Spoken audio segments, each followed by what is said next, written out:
এভাবে পুলিশের উপস্থিতিতে অকথ্য ভাষায় গালিগালাজ এবং হামলা করতে উদ্যত আমার বাংলাদেশ বা এবি পার্টির সাধারণ সম্পাদক ব্যারিস্টার আসাদুজ্জামান ফুয়াদকে। তার অপরাধ বক্তব্যে উল্লেখ করেছেন স্থানীয় চাঁদাবাজদের দৌরাত্ম্য সম্পর্কে।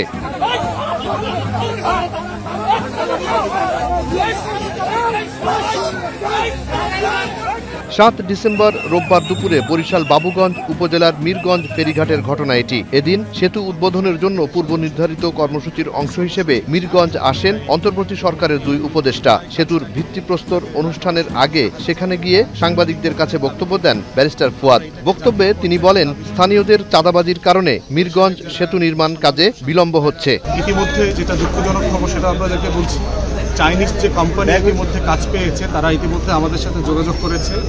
এলাকাবাসী বিভিন্ন রাজনৈতিক ছত্রবরণে ইতিমধ্যে তাদের কাছে চাঁদা চেয়েছে, যেটা তারা খুবই দুঃখজনক। যে এলাকাবাসী যদি আপনারা সাহায্য না করেন, আপনারা যদি এখানে কোনোভাবে দুর্নীতির আশ্রয় নেবার চেষ্টা করেন, তাহলে কিন্তু কাজটা ঝুলে যাবে।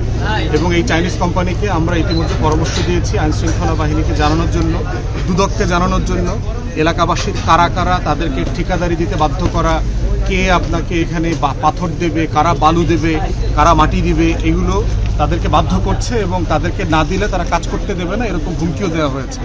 তো আমরা মনে করি এটা এলাকাবাসীর জন্য খুবই লজ্জাজনক এবং দুঃখজনক যে এত কষ্টের একটা ফল যখন এলাকাতে এসছে, এটাকে ইমিডিয়েটলি আবার বাধা সৃষ্টি করবার চেষ্টা করা হচ্ছে। এরপরই স্থানীয় বিএনপি নেতাকর্মীদের তোপের মুখে পড়েন এবি পার্টির সাধারণ সম্পাদক। এ সময় ব্যারিস্টার ফুয়াদকে ঘিরে অকথ্য ভাষায় গালিগালাজ এবং হামলা করতে উদ্যত হন স্থানীয় বিএনপি ও ছাত্রদল নেতাকর্মীরা।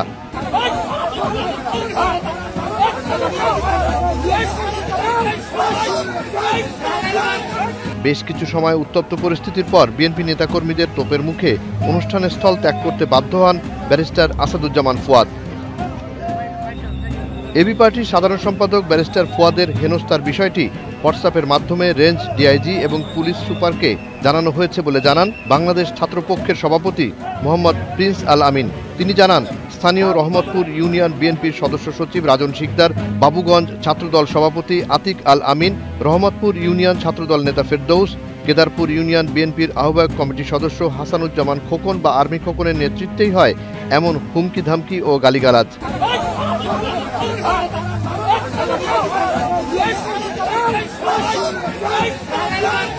ছাত্রপক্ষের সভাপতি মোহাম্মদ প্রিন্স আল আমিন অভিযোগ করে বলেন, পুলিশ সেখানে নীরব দর্শকের ভূমিকায় ছিল। প্রশাসনের উদ্দেশ্যে প্রশ্ন তুলে তিনি বলেন, যারা প্রার্থীর নিরাপত্তা দিতে পারে না তারা কিভাবে নির্বাচন করবে। এদিকে স্থানীয় বাবুগঞ্জ উপজেলা ছাত্রদলের আহ্বায়ক আতিকুর রহমান আল আমিন গণমাধ্যমকে জানান, এ ঘটনার সাথে ছাত্রদল বিএনপিকে জড়ানো ঠিক হবে না। অন্য সব দলের নেতাকর্মীরাও সেখানে উপস্থিত ছিলেন।